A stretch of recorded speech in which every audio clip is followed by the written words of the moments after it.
It's the amazing Rico Brogna podcast with your host, Evan Roberts. A wild card spot. That's right. It took until July 11th, 2024. It took until the Mets got to 2 games above 500. It took until they swept the Washington Nationals for the second time this season. But the New York Mets, let this all sink in. The New York Mets are currently in a playoff spot. Now, that is cool. That is a great accomplishment to go from being 11 games under 500 to 2 games above 500, and to do that in that short a period of time, and to climb all the different teams they needed to climb to get to a wild card spot. That is a great accomplishment. This has been a wonderful last couple of days as the Mets sweep the Washington Nationals, 3 consecutive victories, that on the heels of losing that finale to the Pittsburgh Pirates. But I do remind you, there's a lot of work to be done. So this is not a celebration episode. This is not a pop the champagne episode, because the season is not over now. The Mets aren't automatically qualifying for a playoff spot now. But this was a very, very cool couple of days, because after what happened on that trip, which was overall a decent trip. I mean, you go 4-4 against Washington and Pittsburgh. I don't think it was bad. We expressed that a couple of days ago. But this was the moment. This was the series. This continues to be the homestand where this team needs to do serious work. And through the first 3 games against the Washington Nationals, they have done that. It may not feel like the bullpen has pitched well, but let I remind you that the bullpen pitched 3 scoreless innings on Thursday afternoon, even if it didn't feel that way. The Met bullpen pitched 2 2/3 scoreless innings on Wednesday, even if that didn't feel that way. So the Met bullpen is on like a little bit of a mini run. But the reality is this Met offense continues to hit.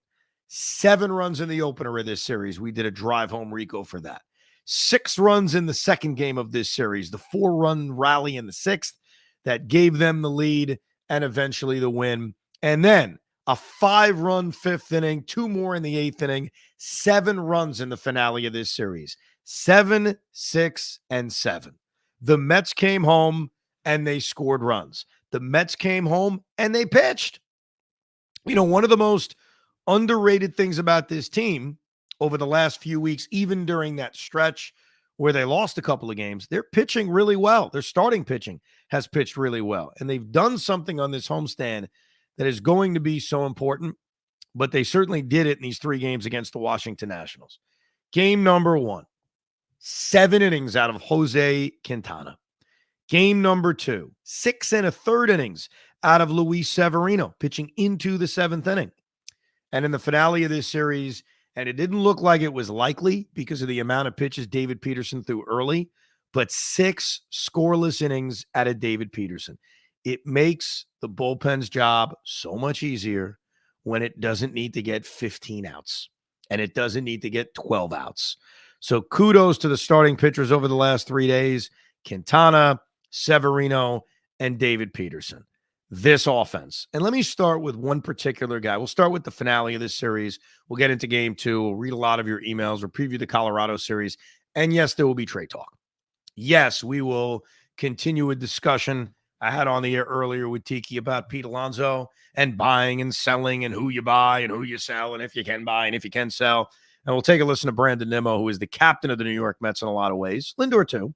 But Brandon Nimmo said something. This is the second time he's done this, by the way, in a couple of days. Brandon Nimmo is using the microphone as a bully pulpit. We'll explain a little bit later on. But I got to give major props to a guy you don't expect me to give major props to. And that is Jeff McNeil. It is very difficult, as I've said many times, to watch a game, to focus on a game while we're on the air. And the finale of this series occurred while we were on the air. So it is what it is. So I'm glancing up as we're breaking down Daniel Jones. I'm looking, I'm seeing what's going on. And obviously the bottom of the 5th inning turned out to be such a huge inning in this game. You go back to the 2nd inning, David Peterson worked out of major trouble. This was before we actually signed on the air. But David Peterson got himself in a major, major trouble. He gave up that leadoff double to Juan Yepez, gave up that infield hit to Luis Garcia where I thought Lindor was going to throw him out of first base, but Luis Garcia beat it. And then he manages to strike out Lipscomb, Young, and Abrams back to back to back. That was a huge moment in this game early on in the second inning. I would even say go to the third inning when David Peterson walked Lane Thomas. He pulls off the old strike him out, throw him out double play when he strikes out James Wood. And then Lane Thomas is thrown out by Luis Torrens. Luis Torrens saying, hey, I can throw guys out. I could also catch shutouts, the first catcher to catch a shutout. But the bottom of the fifth inning was obviously the inning where the Mets finally scored runs. And I saw Luis Torrens get his double, and he has been a very productive backup catcher in those rare times he has to play. And then I saw Harrison Bader pop up. I missed the Tyrone Taylor strikeout, and I witnessed Jeff McNeil go to work.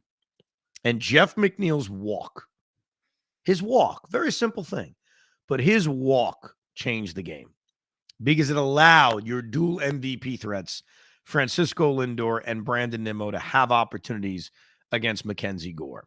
So to do that against a tough lefty, to do that in a game in which, let's face it, McNeil shouldn't have played. The only reason he was playing is apparently Jose Iglesias was under the weather, was not feeling well, needed an IV, according to, I think it was Steve Gelbs who tweeted it. So Jeff McNeil's given kind of this respite to get this at bat and get this opportunity against the tough lefty in Mackenzie Gore. And I think his walk was pivotal. It sets up Lindor to draw a walk in which at least Brandon Nimmo felt they were pitching around Francisco. And then Brandon Nimmo comes through like he's come through all year. Brandon Nimmo's clutch numbers, and I think we talked about this a few Ricos ago, continue to be just ridiculous. He has had a remarkably clutch season. When you look at his numbers with 2 outs and runners in scoring position, which this would qualify as when he comes up with bases loaded, 2 outs in the fifth inning, runners in scoring position, period, late and close, whatever metric you want to look at, Brandon Nimmo's been an absolute machine. And then JD Martinez piles on after they knock out Mackenzie Gore. He even gets a hit against my guy Dylan Floro, who did not have his best game. And that's okay. That's okay, because I would still take Dylan Floro. I would still look at this Washington Nationals team and say, boy, there are a lot of guys that could help the New York Mets, specifically Dylan Floro and specifically Jesse Winker. The only reason I don't say Kyle Finnegan is just because I think he's going to cost more. Not because I wouldn't want him, but because I think the ask on him would just be more expensive.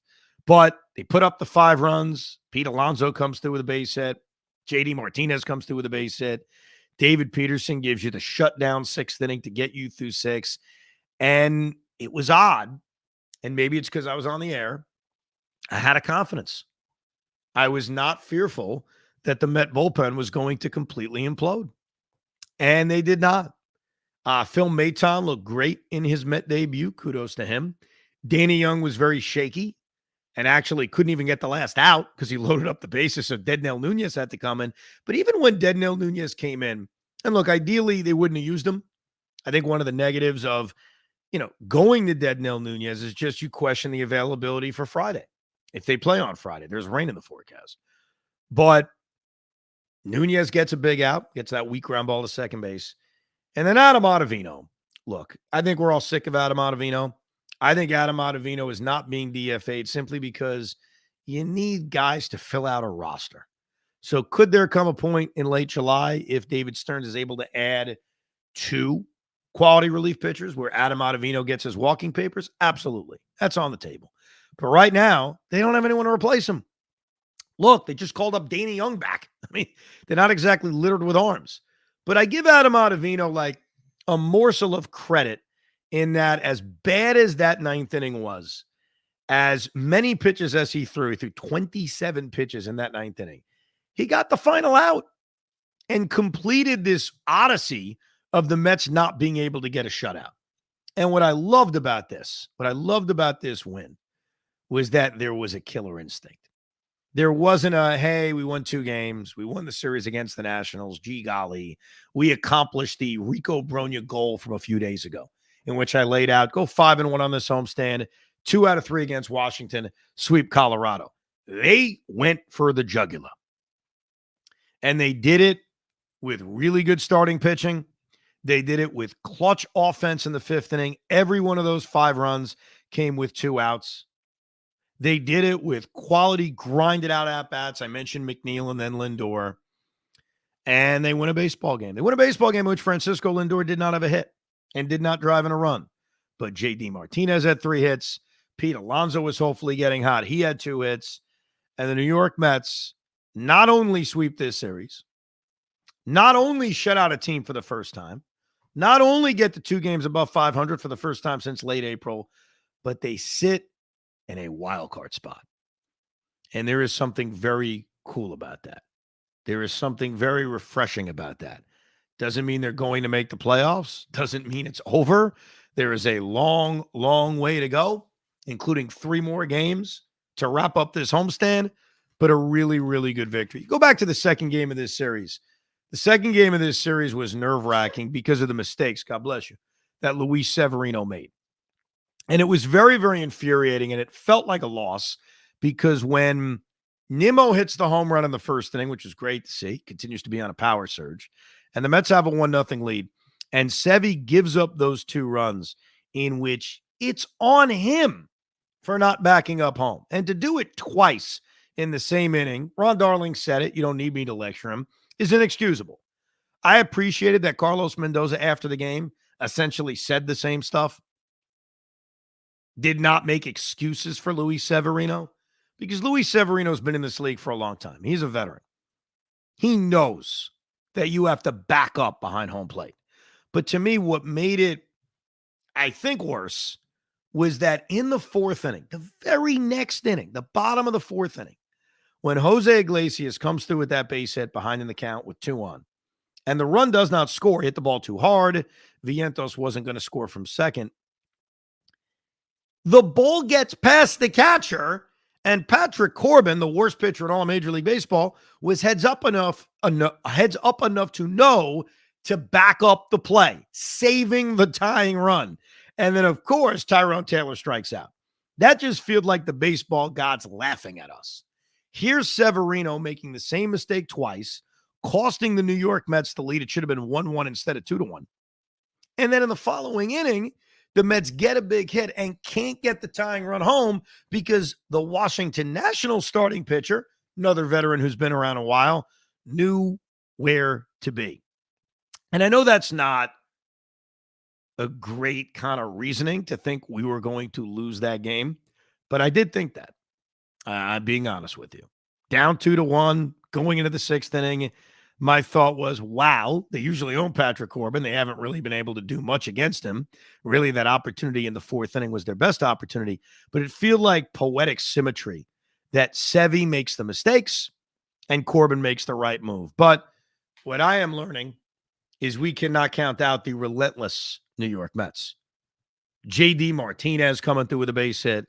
Pete Alonso behind in the count coming through with a base hit. And I'm going to do this on purpose because blame is deserved, but credit is also deserved. So Pete Alonso got a really impressive 1-2 base hit to right field, as you guys may recall.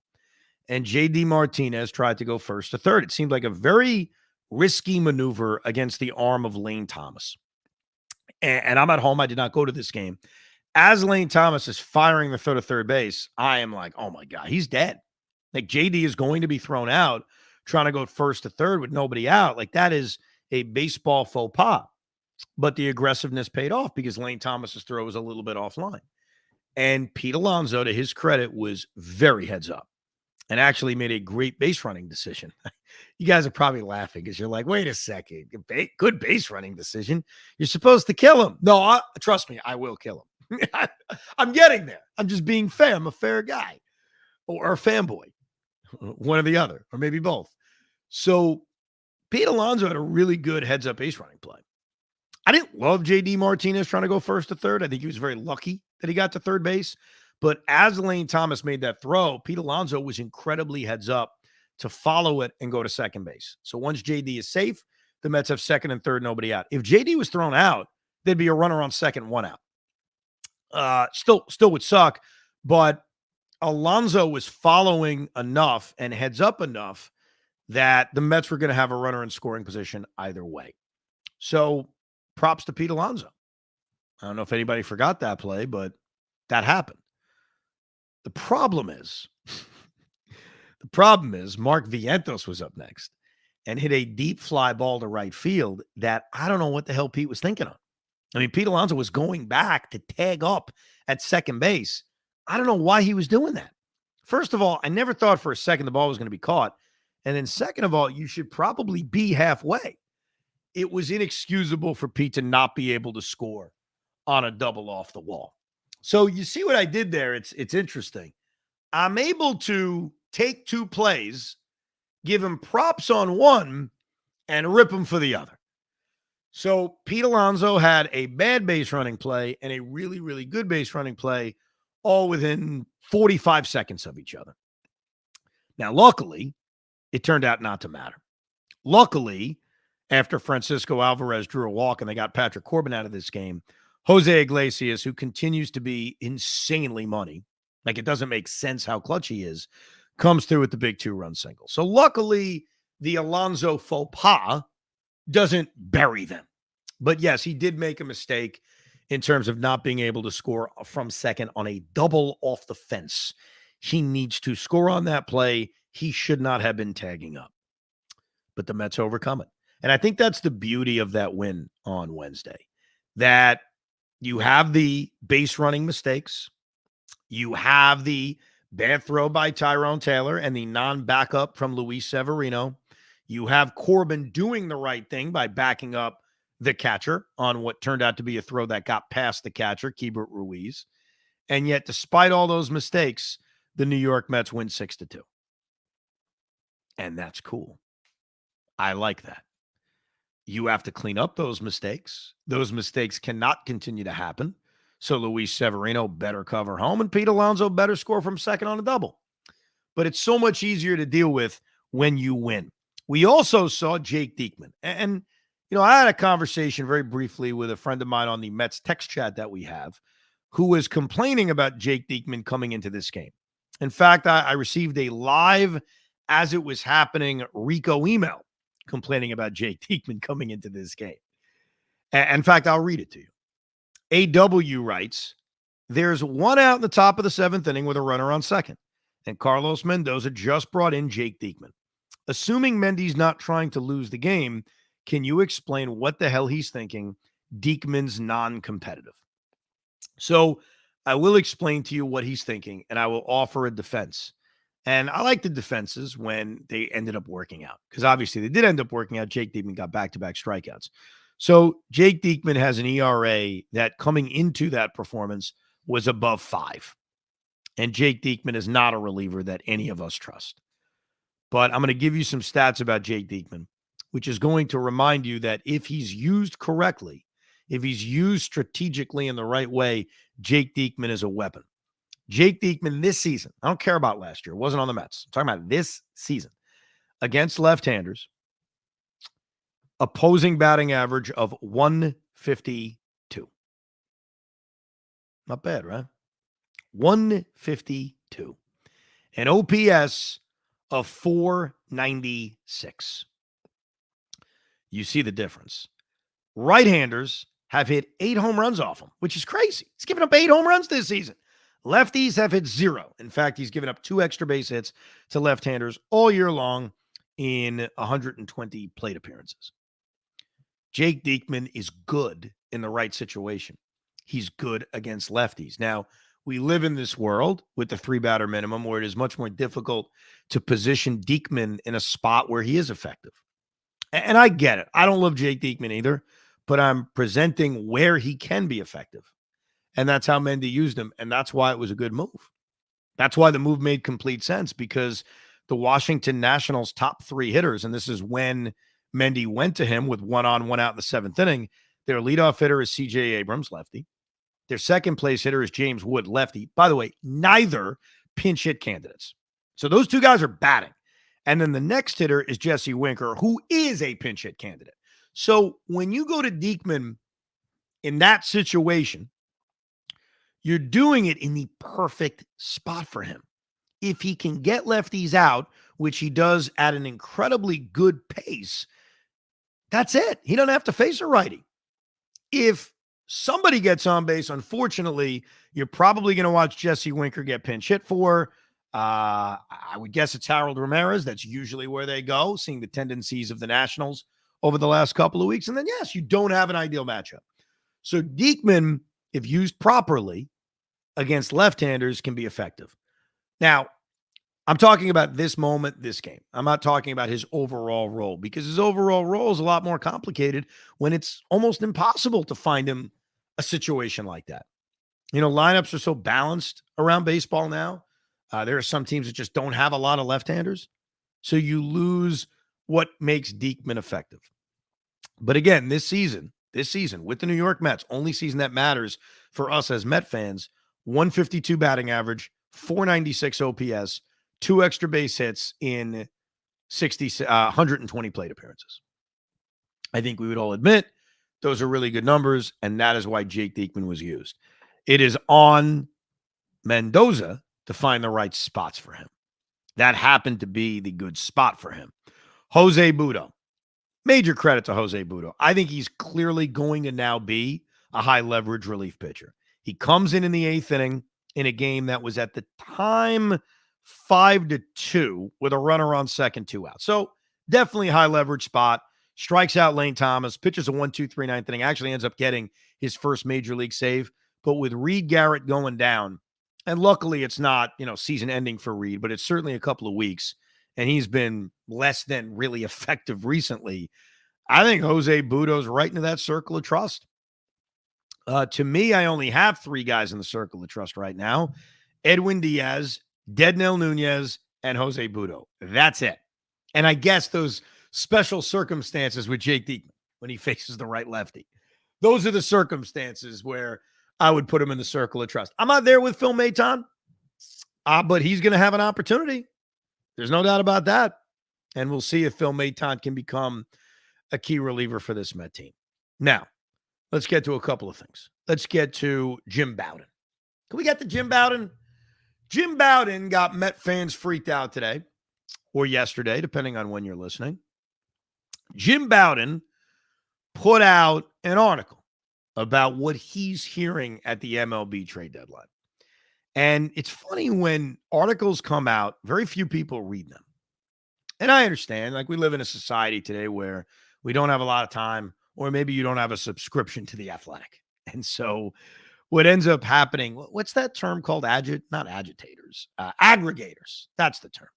There are aggregators that will just put out something from an article that's going to get a lot of clicks. So I got sent by numerous people the headline that said, the Astros have had conversations with the Mets about Pete Alonso.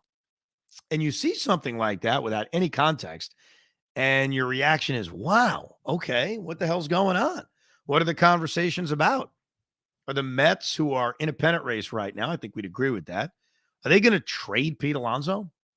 I've talked in the past here on the Rico and certainly on WFAN about maybe in this world where everybody thinks they're in it, you're not going to get a lot of buy trades and a lot of sell trades. You may get, I'm going to trade you this piece that can help you for that piece that helps me.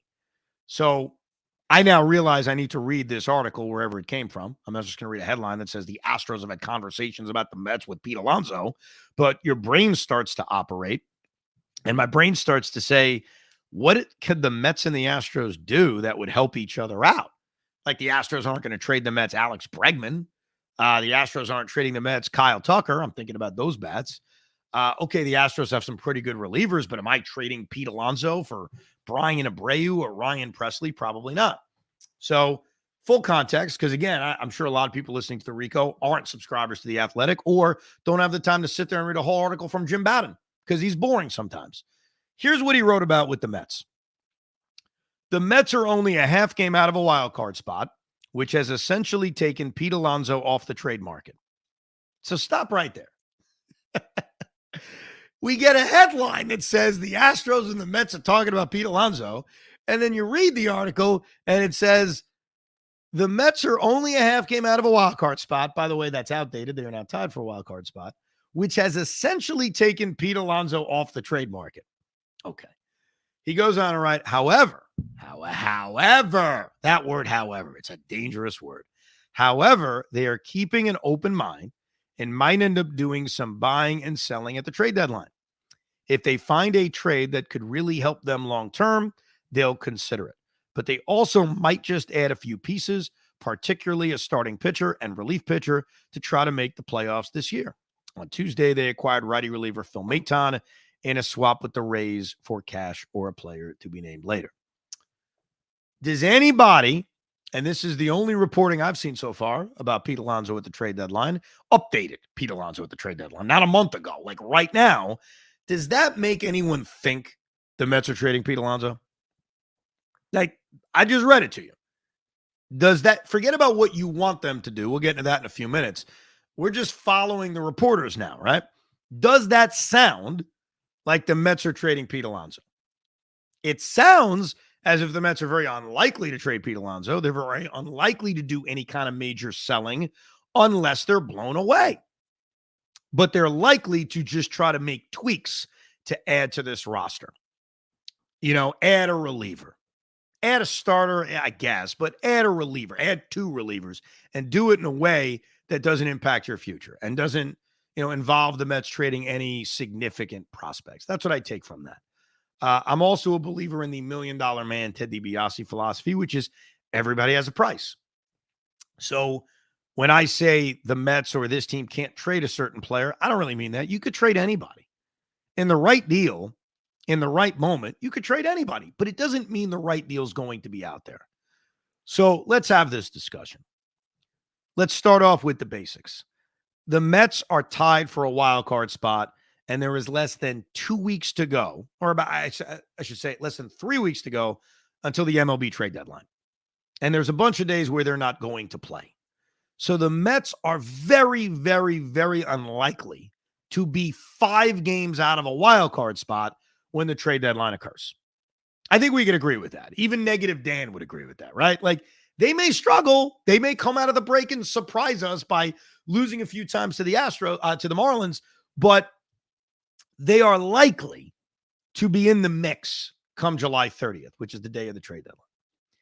If they are in the mix, which is the likeliest scenario, should or would the New York Mets trade key players from their lineup, which right now is the strength of the team? Would they trade Pete Alonso? It would take, to me, this is now my opinion, it would take such a stupid haul for me to make that trade. Now, I got emails from people that are going to argue with me on why the Mets should trade him at the trade deadline. And I'm open-minded, but I'm stupefied that would actually be an argument. I understand the argument from the offseason. Didn't agree with you, but I understood it. I understood the argument if the Mets are falling out of it. May not agree with you, but understand it. It's very tough to understand how, in a pennant race, you would think this would make any sense. He's also not having a great year, which I think we all acknowledge. I'm the first to acknowledge it, Pete fanboy or not. He's not having a great year. So do we think his value is somehow incredibly high? I don't think it is. So it's not as if that fictitious trade, the $1 million man, Ted DiBiase, everybody got a price trade, would actually be out there. So I think the whole thing is relatively unrealistic, mostly unrealistic, unless David Stearns is just going to stone cold stun us by trading him before the deadline. But I'm also trying to put the hat on of, hey, forget the offseason, forget 500 home runs as a Met, forget the emotions. I'm just talking baseball. I want the Mets to be a playoff team. If I am a fan of any baseball team, I want to make the playoffs because the lessons over the last few years is even if you aren't the best team, you can get hot at the right time and go on a run. Trading Pete Alonso really diminishes your chances of being a playoff team. You have to replace him. And barring getting major league talent back, which is unlikely, but we'll try to explore situations in which they do, the likeliest replacement in the short term for Pete Alonso is Brett Baty. That's the answer. I was having this argument on the air slightly on WFAN, and I pushed back on some people and said, if you trade Pete Alonso for whatever prospect you're getting, and again, I'm not convinced it's anything great, who do you think is replacing him in the lineup? And I think the logical answer is Beatty. Brett Beatty would get called back up. He would play third base, and Mark Vientos would shift over to first base. The return would have to be so high to make it worth taking a step back in a year in which you have a chance to make the playoffs. I am not a crazy fan that is suggesting the Mets should go all in this year. I've never suggested that. I cannot see a scenario in which I do suggest that, where they're taking top 100 prospects and moving it for short-term deals. There is no Pete Crow-Armstrong, Javi Baez deal that I would want to make. If anything, I would want to be as, not based on the results, but I would want to be similar to 2022, in which any move I make, I don't want to move top prospects. And by the way, there may be some Met fans from the other side that say, come on, you make the playoffs. You never know. You say it all the time. I don't want to be stupid. But I also wouldn't want to be selling guys off. And I look at J.D. Martinez and Pete Alonso specifically as two guys who are free agents at the end of the year that if I trade them, I am so greatly diminishing my chances of competing this year. And I don't believe the return on either guy is big enough to make me consider it. Obviously, is there a Godfather kind of deal of prospects that would make you say, geez, man, I know it's going to diminish your playoff chances, but that's such a good deal? It's not out there. Like, I doubt it would be out there. But anyhow, let's hear from the other side. I always like to hear from the other side. Zalman Freed writes, he wrote a couple of emails about this. He writes, Evan and Pete, I've been following along with this Alonso discussion recently on WFAN and here on the Rico, and I would like to add my thoughts. And maybe you'll see my point of view on why I'd be willing to trade him this season and why I'm dead set against re-signing him long term. Before we continue, I know it's tough to separate the two things. I have not, at least here today on the Rico and certainly on the fan the last few days, I'm not engaging in off-season talks about Pete Alonso because it's the season. They're in a wild card race, and I'm not overly concerned about contract negotiations come November. We'll get there. We have opinions on it. We'll have great arguments on it. But to me, it's not my number one concern. Now, if your pushback is, but you're going to lose him as a free agent, that's the offseason. Like right now, their Mets are shockingly, to some, in a position where they can make the playoffs. And when you're in a position to make the playoffs, are you overthinking free agents at the end of the year? Are you overthinking Luis Severino and Sean Manaea, who does have an option, and J.D. Martinez too? Like, if you're trading Pete Alonso, why would you be trading J.D. Martinez? But anyhow, let's hear the rest of his email. I'm just saying that I am not overthinking the offseason. I'm thinking about right now. I'm thinking about this more in a short-term point on why it doesn't make sense.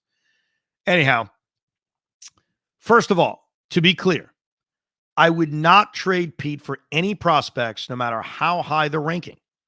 I think we are done stockpiling prospects. It's time to win, and Alonso helps you win right now. But I would trade him for a top-flight reliever. I don't know. Let's say Tampa wants a power bat in their lineup, and Pete is from Tampa, and they offer Pete Fairbanks. Just a thought. No idea if this is fair value or even makes sense for Tampa. I don't think the type of player Pete is fits with this current configuration of the offense, which relies upon consistency of its hitters, taking good at-bats, continuing rallies, and so on. Pete, while capable of going on monstrous power surges, is none of that. He's not consistent, he doesn't take good at-bats, and he's a rally killer most of the time when he's not on one of his hot streaks, which has become more infrequent over the past couple of years, and I just don't think he fits the offense. And I'm saying this as a fan who fell in love with Pete and would argue with Yankee fans that he's better than Judge, or at least as good and valuable. Obviously, that was before Judge turned into Barry Bonds and when he was getting hurt every year. Now, as far as not re-signing him, the reasoning for that is purely based on what our resources are and how to use them. I'm not going to read the rest of this. I will at a later date. I will bookmark it, but I want to stick with the first part because, again, I don't want to break down the offseason. Like, we should do that when we're 10 games out of a playoff spot. And I know that there's a link between, well, but he's a free agent at the end of the year. I get it, but I don't get it because J.D. Martinez is a free agent at the end of the year. So if your reasoning for trading him is, well, he's a free agent at the end of the year, well, there's a lot of guys on this team that are free agents at the end of the year. Do you want to trade all of them? I do not like at all. As bad as this Met bullpen is, and it's bad, I think it is the ultimate rob Peter to pay Paul to trade your cleanup hitter for a relief pitcher. Forget the Fairbanks idea, because for a myriad of reasons, that's not realistic. I don't think it is, because Tampa Bay is a 500 team. Are they really going for it? They're not re-signing Pete Alonso despite him being from Florida, I don't think. So I don't think that one's fair, but I get your point. You want to trade a guy who hits 40 home runs a season. And look, I know he's not on pace to 40 this season, but he is a perennial 40 home run season guy for a relief pitcher? Come on. I can't get behind that. So in one breath, I respect it. Hey, I'm done with the prospects. I'm done with it. But you're willing to do it for a relief pitcher? Disagree. Jose writes, guys, I was listening to a cut from the Fan, and I would like to reason with you about Pete Alonso for a second. I did have this argument on WFAN. You could download the Evident Tiki podcast, and here I would say about the 4 o'clock hour. After the Mets secured the victory, talked a little bit about the game, and then morphed into this Pete Alonso discussion based on the reporting that he's talking, or the Astros and Mets are talking. Anyhow, remove your Mets fandom hat for a second. Okay? Hat has been removed. The Mets have about 12 to 14 players on the major league roster in IL that will or could be free agents. Alonso has not been an impactful player this year on wins and losses. The numbers and the eye test show that. Let's be real. Take the hat off. If you were running this team, what would be best for business? Triple H voice. What would be best for business? Trading an expiring asset for more assets is the way to go. Doesn't mean you can't bring him back, but the Mets can continue to run this without him. Place Vientos at first base, Acuna at second, and either Iglesias or Beatty at third, and move on. We get better defensively and offensively when it comes to quality at-bats. Pete, most of the time this season, is an automatic 0 for 4. Love the show and be well. I think what you're doing, Jose, with all due respect, is you are way too cocky in this Met offense without Pete Alonso. Now, we rarely see them without Pete Alonso because, to Pete's credit, he always plays. But yes, he's had a disappointing season. But even in a disappointing season, he's hit 18 home runs. He has an OPS near 800, even in a disappointing season. And your attitude is, replace him with Luis Angel Acuna, who's got a 670 OPS at AAA. Replace him with Brett Beatty, who in 600 plate appearances has not proven he's a capable Major League Baseball player, right? So this is your argument. This is the argument of, we'll be fine without him. Let's get some assets for him. Well, what assets are you talking about? You know, I understand that the Met compensatory pick, if they lose Pete in free agency, is like a 4th-round pick. It's not that high because of all the money that they've spent. You still get to pick a young player. David Stearns, the king of, talent evaluation, gets to pick a young player who could very well turn into a top 100 prospect. But you would rather diminish your chances to win this year and get back what? Like, what kind of haul are you getting back? I do not get it. Can I throw something out there? Sure. I think I have the trade to make. All right. And you can laugh it off. It's totally fine. But the Mets are in a playoff spot, and we have a solution at first base. We do. Mark Vientos can go to first base. Beatty can get called up. Something we've been talking about for a while. They need help in the outfield. What if another expiring contract gets traded for Pete Alonso? A Pete Alonso, Jeff McNeil combo for Gleyber Torres and Juan Soto. Oh, shut your mouth over there. Listen, I'm just saying, it helps both teams. It does not help both The Yankees teams. need a first base, and we need an outfielder. The New York Yankees are not trading Juan Soto. But it was a nice try. It was a nice attempt. I do have a guy, though, who has offered specific names, which I always appreciate because I think it makes it easier. You know, even a few emails ago, the Pete Fairbanks one, okay, like, that's a name. And the idea of trading Pete Alonso for a top-end relief pitcher, hey, would you do that? My opinion is no. clearly there's a lot of Met fans that say yes. And I know why a lot of Met fans are so open to trading Pete. They're open to trading Pete because he has not had a great year. Sometimes it's as simple as that. He is not. And I'm not denying that. And is there a level of concern that Pete has now had 2 years in a row so far, still has a second half. I acknowledge that. But 2 years in a row in which he's showing a level of decline, I will raise my hand and say, yeah, it is concerning. It is. I look at his career and I see a guy that for 3 consecutive years has shown some level of decline. And so if you're going to have to give him a 6 or 7 year deal, which again, story for the offseason, would there be more concern from my voice today than there was 5 months ago? Yeah, I'm honest. I'm going to lie to you. But in terms of the right now, it makes no sense to trade. In terms of, hey, you're in a pennant race. And I don't think we've entered this world, the world of the NBA, where you can be a playoff team, like a bottom playoff team, and still make sell-off trades because your attitude is, well, we're not beating Boston anyway, so let's get a first-round pick for so-and-so. This is not the NBA. It's not. The Mets, just like anybody else, can get the third wild card spot and go on a deep run. They absolutely can. I can't argue the Mets are better than the Phillies, but I can damn well argue that they can beat them in a best-of-5 series because anybody can beat them in a best-of-5 series. But I want to give you this one. Brian Smith wrote a really well-thought-out email, and he made some good rips of callers to WFAN. He said, hey, guys, great win. The Mets are hot. Your callers failed to properly challenge you, Evan, on the Pete Alonso trade discussion this afternoon. So allow me to supplement their arguments to trade Pete Alonso. I like it. Yeah, I was pretty much slapping them around earlier on Thursday. So Brian said, okay, they didn't do a good enough job. I got to challenge you better. And he's about to. You ready? Number one, the New York Mets are not signing Pete Alonso long-term, and you know it. If they're foolishly unable to trade him and they're relegated to offering him the qualifying offer at the end of the season, they only get a 4th-round compensatory pick because of their excessive spending. So your premise of getting the 195th best prospect back from Milwaukee, who actually is a less likely trade partner after signing Rhys Hoskins this offseason, has to be compared to the value of a lowly 4th-round pick. All right, let me respond to this first part. The Mets aren't signing him long-term, and I know that. Here's what I would say to that. I think the chances of Pete Alonso getting a long-term contract from the New York Mets have diminished this season. I will absolutely grant you that for the reasons I just laid out.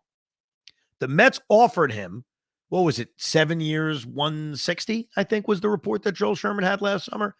That deal's not on the table anymore. And there's a reason.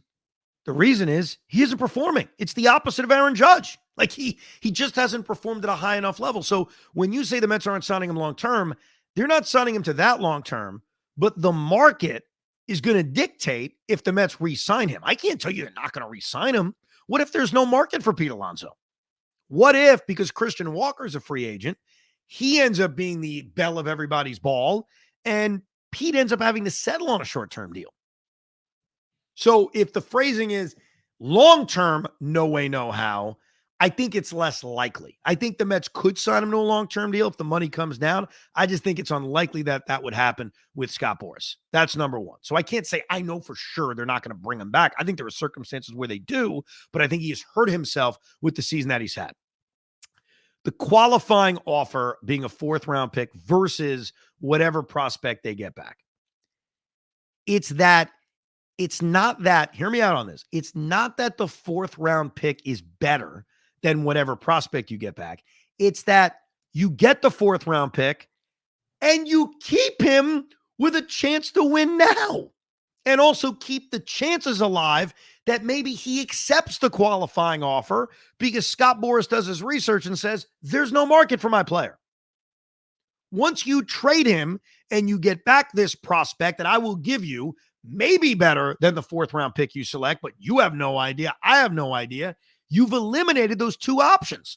A, competing this year because he does make your team better. It's absolute crap to think that they are better after they trade him. I'm sorry. Brett Beatty, Luis Angel Acuna is not an upgrade. So it's not simply the players better. It's that, is it worth losing him? Considering I can get a prospect back for Pete if I lose him as a free agent and it's a 4th round pick. Brian then writes, here's a specific deal. I would happily take Joey Loperfido and Brian Abreu plus from Houston in some Alonso Severino deal. Both can help now and in the future. We know that Click Brown are willing to do business with Cohen after last year. So we saw a little bit of Joey Loperfido when the Mets played the Astros. Left-hand hitter, plays a little first base, plays the outfield, has hit a little bit in the major leagues. I don't know what the Mets or the Astros project him to be. Is that a 4th outfielder? Is it a quality piece who can play a little first base, a little outfield? Like, I will give you, he appears to be a Major League Baseball player, a Major League ready baseball player. But what's the high end on Loperfido? Now, Brian Abreu is big. That is big. If you can get an Abreu or a Ryan Presley from the Houston Astros, you've greatly improved your bullpen. But I would be more interested in a deal like that centered around just Luis Severino, where you can improve your bullpen, and the Astros have a deep bullpen. When you look at Scott's had a good year. He's the kid. He's the guy who bounced around Major League Baseball from South Africa. Mets saw him briefly in the Houston series. Brian Abreu, Ryan Presley, Josh Hader, like, they have a very deep bullpen, but they're very short on starting pitching. So they are the perfect American League team that kind of fits the starting pitcher for bullpen help. I would not happily take Loperfido and Brian Abreu for Pete Alonso and Luis Severino. I appreciate the names. I appreciate that you're getting guys that will instantly be on the Major League roster. It's not enough, in my opinion. Number 3, Brian writes, Pete's a slugger, and he doesn't slug anymore. As you pointed out to your little positive acolyte, as I pointed out to my positive acolyte. Is he talking about Loogie? He's my positive acolyte. You guys look at the offensive numbers while ignoring the defense. That's why WAR is so vital. Pete is only worth 1.1 Fangraphs WAR, making him the 12th best first baseman by the metric. Okay. It annoys me because I know people think I'm crazy, and this is where I will sound like a fanboy, and that's fine. I am being honest with you. I am swearing to the baseball gods. I have this scorebook here, which is like my proof that I am a geek who watches every Met game. You know that, except for the weekday afternoon games because we're on the air. I just don't see how Pete Alonso sucks defensively at first base. I can see how he's average. I can see how he's not Keith Hernandez. I can see how he's not perfect, but you guys continue to cite metrics, and I'm responding with, that's cool. I'm looking at it, and I don't see it. I don't see him being as bad as everybody claims he wants to be. All right. Lastly, finally, what if Pete Alonso wants to be traded? If traded midseason, he isn't subjugated to the qualifying offer, which could enhance his negotiating value with other teams in the offseason. This is incredibly pertinent given Christian Walker's outperformance this season, as he and Pete will be competing with each other this offseason. Regardless, I love this team, and it's fantastic we have a season. I'm so excited to see what Stearns does at the deadline. I wrote this knowing it's highly unlikely to be either read nor acknowledged. That said, keep up the great work. Well, Brian, you may not understand this. Some in the audience may. I acknowledge you. It was a very good email. I appreciate it, even if we disagree. Let me address the Pete wants to be traded part. I have no idea. I can't sit here and tell you he does or he doesn't. I would venture to say that Pete, and I say this in the most loving way, I really do, Pete comes across like a meathead. Like, he just wants to play baseball. He wants to hit home runs. He wants to be in the home run derby. He wants to go home. He wants to hit. And I do think he wants to win. I do not think Pete Alonso is the leader of that locker room. I never thought that. I don't think anyone does. I don't think Pete Alonso is a Mensa. I don't think Pete Alonso is thinking about the logistics of his contract. I'm sure he's thinking about, hey, there's a lot of money on the line. But I don't think he's thinking, gee golly, that qualifying offer is going to bring down my value. I hope they trade me. I don't think that thought goes through his head. I think it goes through Scott Boris's head. So do you think Scott Boras wants Pete to be moved? Maybe. I could see that because it behooves Scott Boras. It makes his job easier to have that qualifying offer completely eliminated from him. But I don't necessarily think he wants to be traded. Now, keep this in mind too. And I think this is really, really important. And it's something I will bring up with Tiki. I don't know if I did today, but I certainly will at some point. The locker room. And while I may not be a big locker room chemistry kind of guy, I do believe that locker rooms can be ruined by inaction and by dumb trades. So a couple of days ago, and I did this on the show, I didn't do this here on the Rico, so I'll explain it real quick. Brandon Nimmo made a comment about how they basically need bullpen help. And we talked about it on the air, and I said, that sounds like a guy, a leader of this team, talking to the front office and saying, hey, we need bullpen help. And I cited how a couple of years ago, I think it was Seattle, had a locker room that was really annoyed after they were inactive at the trade deadline. And so I asked Tiki, even though it's football, it's a different sport, couldn't this affect the locker room? If a locker room says, hey, we are good and we are just a few pieces away, we really believe in ourselves, we've earned this, wouldn't it kind of hurt if they didn't add relief pitching, especially when Brandon Nimmo publicly said, hey, we need bullpen help. Hopefully we can get some help. Now, they went out and got an arm, and that's good. Brandon Nimmo took it up a notch. Brandon Nimmo, at the end of Thursday's game, did an on-the-field interview with Steve Gelbs, and it is very long. It's like 3 minutes long, but I cut to one part that Pete Hoffman is going to play for you, because I don't know how often I've ever heard a player be as direct with a front office while standing on the field. Like Brandon Nimmo grabbed the microphone and said, hey, Steve Cohen, hey, David Stearns, I have a message for you. You have this one ready, Hall, for the people to hear? You know, we want to be buyers at the end of this month, and we think that we've got a great team here. So, you know, I think it's a good spot to be in, and, you know, let's just keep playing good baseball. We want to be buyers at the end of the month. So the Mets win a game. They sweep the Washington Nationals. They're in a playoff spot. And one of the captains of the team comes out into a microphone and says, we want to be buyers. So for Brian Smith and for Jose and for Zalman, those are just the three pro trading Pete Alonso emailers. I ask you three a direct question. And I ask everyone else a direct question who would be open to moving Pete Alonso. How do you think the locker room's going to react to that? How do you think? How do you think? And don't give me this, well, Brandon Nimmo's going to be thrilled because he's pissed at Alonso from the All-Star game. Brandon Nimmo sat there or stood there and said, we want to be buyers. You imagine they trade their cleanup hitter? So you can sit here and play fantasy baseball all day and talk about his F-WAR and talk about the assets and talk about the prospects. And by the way, you don't have to care what Brandon Nimmo thinks. You don't have to care what it does to the locker room, because ultimately, if you think it's best for business and it's best for the future, you can go do it. And that's fine. But it's not the best for 2024. And if you think the Mets could trade Pete Alonso or JD Martinez, the pitchers are a little bit different. And I think that's more complicated. If you think they could just trade him, and Brandon Nimmo and Francisco Lindor, who are paying for everybody's dinner on these road trips and everybody's having a good time singing OMG, you think they're all going to play Ring Around the Rosie after the cleanup hitter's traded? That's a tough one.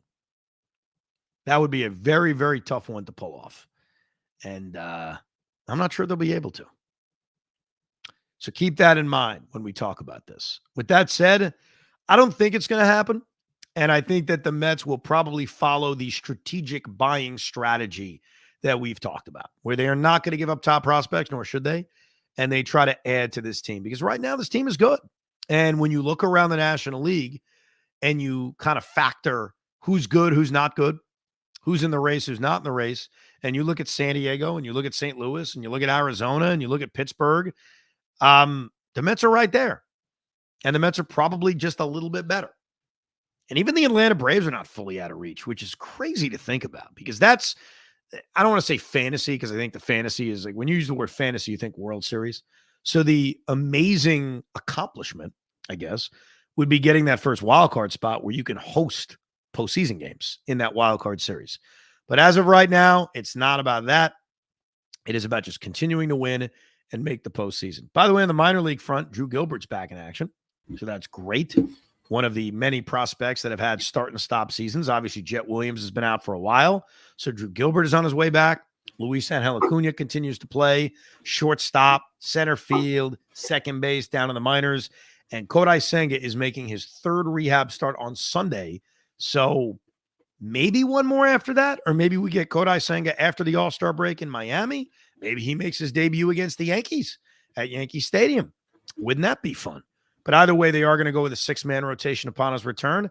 And that's tough to complain about because when you look at the current Met rotation, who would you take out?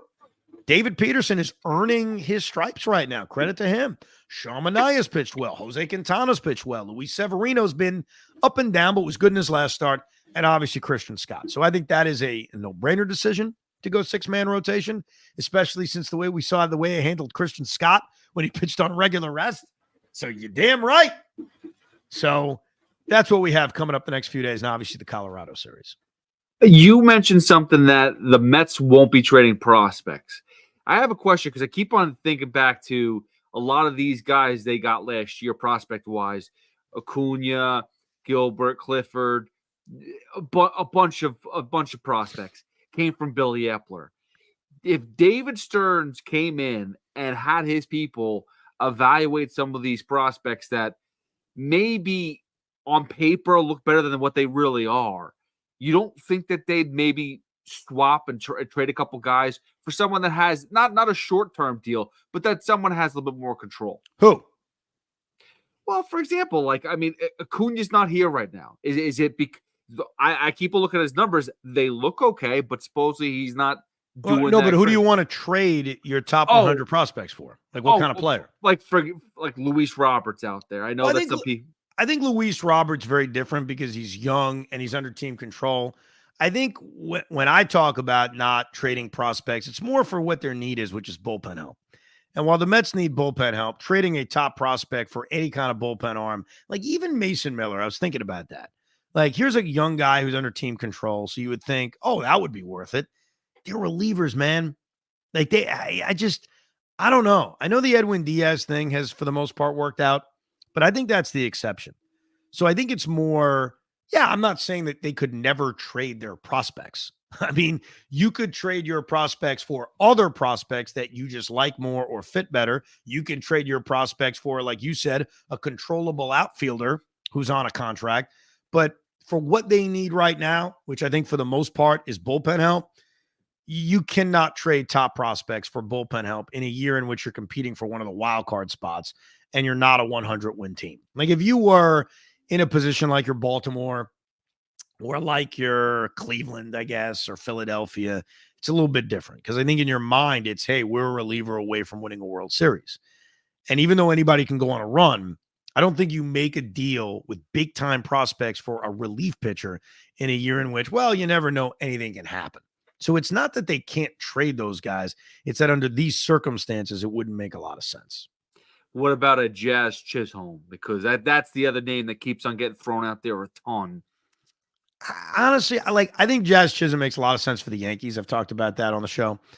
I don't know for the Mets because right now, when you look at some of their near-ready major league prospects, they have a lot of young, athletic guys who can play the middle infield and play the outfield. So am I trading one of those guys for Jazz Chisholm? Probably not. So that would not excite me. Honestly, I don't even say Jesse Winker anymore because he's a Met killer. Like I literally say it because he's actually a good fit. DJ Stewart can't be in the major leagues anymore. We all agree.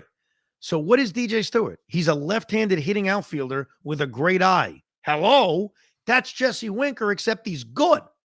So Winker is a good fit and could end up playing a lot in right field because God knows what's going on with Starling Marte, and then obviously bullpen help. I'm telling you, the Washington Nationals, hopefully Mike Rizzo can get over his hatred of trading with NL East teams, but they have a lot of interesting options. Hunter Harvey, Dylan Floro. I don't know about Kyle Finnegan because the cost is going to be high. And you know what the Mets could do? It's probably a terrible idea, but I'm thinking out loud. I've always thought this. I thought this 2 years ago with Juan Soto. The weapon of taking back Patrick Corbin's contract. The weapon of, hey, listen, we'll take back that monstrosity, but just give us a lot of goods. I think Corbin's on. How many years left does Patrick Corbin have on his I contract? think he's got 3 years. I think he's got 2 to 3 years left. That's Listen. If we don't have to pay for Verlander, we could do it. We could do it. All right, here are the details on Patrick Corbin's contract. Oh, wow. Wait a second. I'm actually stunned by this. Patrick Corbin's in the last year of his contract. I did not know that. I'm actually very surprised by that. I wonder if they said that on the broadcast the other day. I didn't hear it, but maybe they did. Yeah, Patrick Corbin is due $25 million this season and then is a free agent in 2025. There is some deferral money that's owed to him. So, yeah, it doesn't work as much because, I guess picking up the last part of that $25 million, I would totally do that. Like, hey, Washington, we're going to pay all. And by the way, that's not crazy. Like, if you paid the last, what's the prorated amount? $8 million, something of that nature. And it's just this season. To get Patrick Corbin and to take that money, you get Dylan Floro and Jesse Winker, sign me up. That's a done deal. I stick Corbin in Siberia, or I just use him out of the bullpen. Like, hey, I could use relievers. Why the hell not? I've used enough other starting pitchers as relievers. I stick Corbin in my bullpen. I got Dylan Floro from the right side. I got Jesse Winker. Oh, my God. I think that's my fantasy deal. My fantasy realistic trade is Winker and Floro. Like, that would pump me up. And maybe you can use the power of Corbin's contract. See, you settle too easy, dude. I feel like we can get something spicier. I know that sometimes the big move is not the best move, but I like to think that we could do something a little bit better than that. All right, I'll get them to throw in C.J. Abrams. He'll be our backup middle infielder. I'm just kidding. I mean, he's supposedly he's better than Francisco Lindor, according to a Bleacher Report today. Oh, stop getting concerned by dopey rankings. Yeah, we got to calm down about that. Do we have time for two quick voicemails? Yes, we haven't listened to voicemails in a while. That's all my fault. So let's take a listen to a couple of voicemails. Hit me. All right, here we go. Gentlemen, Hoff, Evan, hey, listen, great idea here to get the Mets bullpen help. How about sometime before Friday morning, Kyle Finnegan just switches jerseys, okay? Washington's going to sell. They made it clear. I say we get Kyle Finnegan. He won't be too expensive, but he probably won't be too cheap. Maybe Diekman and Ottavino, if you eat the rest of their contract for the remainder of the year, you get some low mid-level prospect. But I like Kyle Finnegan because I don't think you'll have to back up the truck, and I think he'll help. And I'm sure he'd love to be, more than twice as close to the wild card as where they are. Love your show. Keep on rocking. All the way out here in this Pacific time zone where it's 100 degrees right now, I'm going to finish like I always do. Get Finnegan, that's a new one, and let's go Mets. See, that's the throw-in because we're taking Corbin's contract. Then they'll give us Kyle Finnegan. Kyle Finnegan has this year and he has next year, and then he's a free agent, just so we know. So it's one more year of team control, and then he's a free agent. And he's 32 years old, which is weird. I almost feel like he's younger. But the Washington Nationals, if Mike Rizzo can get over hating the NL East, is a great target. They have a lot of pieces that can fit this team. He mentions Kyle Finnegan. I think it will cost more than that. That's part of why I haven't used his name as much as a Dylan Floro. But either way, the Nationals are a great target because they've got some veteran pieces that could be very useful. All right, here's the second one. Here we go. Gentlemen, thrilled with this series sweep of the Washington Nationals. This offense is great. It's probably the best offense we've had since I can remember. Doesn't matter if it's lefty, righty, if it's an ace on the mound. This offense seems to hit them, and that makes me excited because they can hit anybody. And I know there's issues in the bullpen. Obviously, that's clear. And the rotation can use an upgrade too. So hopefully, Kodai Senga comes back, and he could be a guy that down the stretch become an ace. And this team could be dangerous. We could be real dangerous. And I know maybe I'm getting ahead of myself, and it's Washington. It's not like we're playing a great team, but I'm feeling good. This offense can really, really hit. And, if everybody's clicking on all cylinders, Alonso hasn't had a big year. He hasn't had that long stretch yet. And I'm confident that he will. And with Vientos and Alvarez hitting the way they are and Harrison Bader having a year he's having, this team is really, really good offensively. Like I said, we could improve the pitching. I think Aton is in the right direction. We definitely need another arm in the bullpen. Adam Ottavino stinks. I'm tired of seeing him. He needs to be DFA'd today. I'm sorry. He was awful. Made a 7-0 lead. Diaz got up because Ottavino stinks so bad. God, he's awful. But Heekman, I don't think is the right answer either. But we can improve on that. We could bring in some guys to help. But I'm just excited. This offense is really good. They carried this team. I think the starting pitching is pitching really well as well. But hopefully we get, Senga back and he's our ace and he carries this team down the stretch and into the playoffs. That'd be ideal. But I'm excited. Yeah, it's tough not to be excited. I mean, they're scoring 7 runs every single night. They responded to the little funk that they had after the OMG concert, if you wanted to use that as a line of demarcation. And they go out and they win 3 in a row against the Nationals. Never throw it back because of the opponent. That's one thing I've learned. Like, it doesn't matter that it was just the Washington Nationals because they're about to face the Colorado Rockies. And I'd be thrilled if they could win all 3 games against them. But it's not easy. They're a major league team. Then they play 4 games against the Miami Marlins. They're a bad team too. I'd be thrilled if they can win all 4. I don't expect that. But you never throw back wins against any team. Bad team, good team, indifferent team.